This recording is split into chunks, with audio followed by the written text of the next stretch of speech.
Welcome back to the fourth part of my Mega Man NT Warrior comparison series. In this series, I have been looking at the changes Viz Media did to the series to alter the content for a localized broadcast in the early aughts. If you haven't seen the other parts, I highly suggest you check them out, as they provide context to some of the other changes in this series. Today, I am starting Season 2, or Area 2, if you want to call it that, and we'll be covering episodes 27 through 31 of the series. I call this arc the Netopia Arc, or Post-N1 Grand Prix.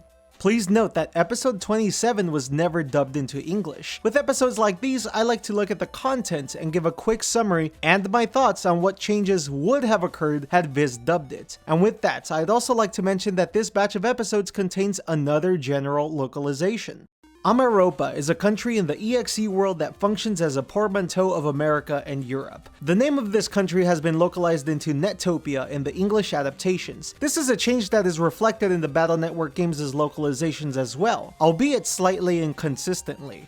I'll be using the dub syntax throughout this video, just thought I'd give a heads up. Moving on to the series.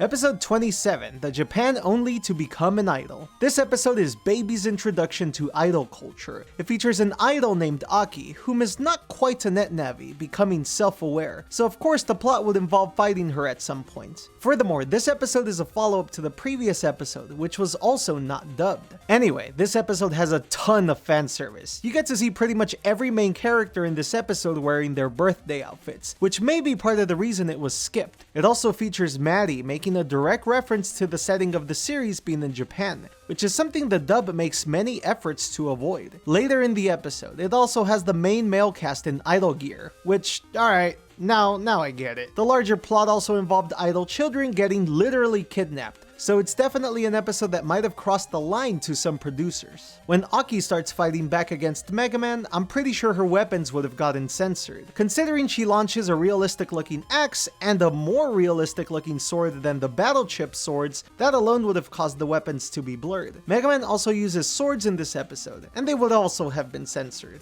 Mega Man using the cannon chip and aiming on screen would have been removed, as well as Aki's cannon aimed directly on screen. With that, let's take a look at the changes in this batch of episodes. Episode 28 just has a quick localization. Rockman Stolen is changed into Mega Man Stolen.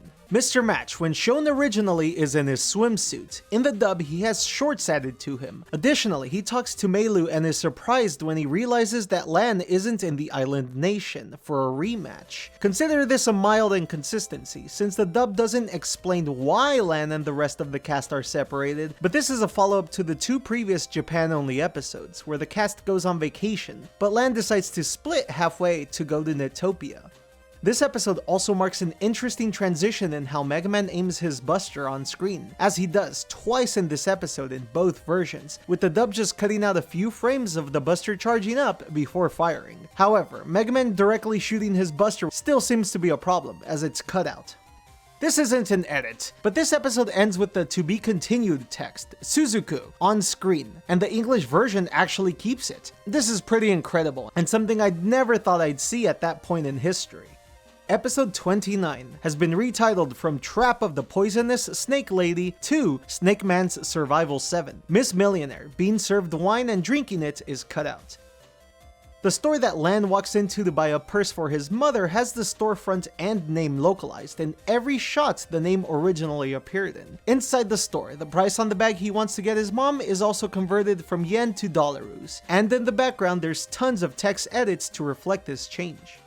One of the Snake Navis in the Survival 7 is cut in half, and the dub leaves it alone. Pretty wild stuff. Mega Man shooting at the Yo-Yo Star is cut out, as is Mega Man dodging kunai thrown at him in the scene where he is confronted by Navis. Miss Millionaire's wine has been recolored from red to white in every shot it appears in.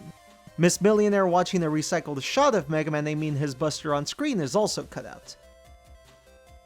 Mega Man getting gatsed brutally by a Navi loses the shot of him getting hurt and looking helpless.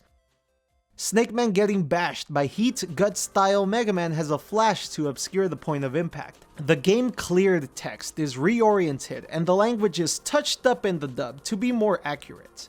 And the last scene of the episode of Mr. Match continuing to pursue Lan and frustrated that he hasn't found him is cut out. The dub removes the "to be continued" shot in this episode. Episode 30 has been retitled from Elect Mama's Blitzkrieg Tactics to Don't Mess with Mama Zap. Count Zap drinking alone in an alley, breaking his beer, and just overall being a depressing boy is all cut out of the very beginning of the episode. This episode makes great lengths to humanize Count Zap, and I think it's effective. Later, Count Zap over his mother's grave is also cut out. Interestingly, while not directly mentioned, the dub keeps the insinuation that Count Zap had hallucinated his mother and that she was dead all along. The Japanese version outright says this, but the implication is still there in the dub. And the last change is that the to be continued text and shot is removed, this time signed by Count Zap.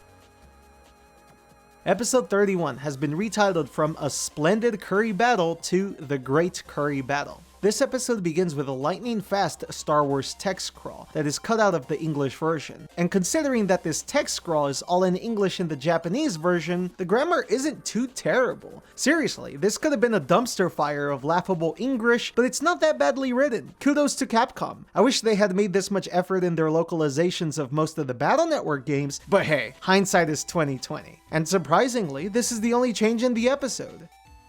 And that covers the Netopia Arc. For a small arc, the most changes done were in episode 29, Snake Man's Survival 7. But even then, most of the changes come from a place of playing it safe, so there's nothing here I find insulting. Plus, I like to think that localizers changing the color of wine from red to white sort of missed the forest for the trees. Someone could easily mistake that for white wine, or hell, even sake. But that's a tangent. Next time, I'll be looking at the first half of the Net City arc. Until then, remember to jack into your weekly dose of Hensama and help keep me funded.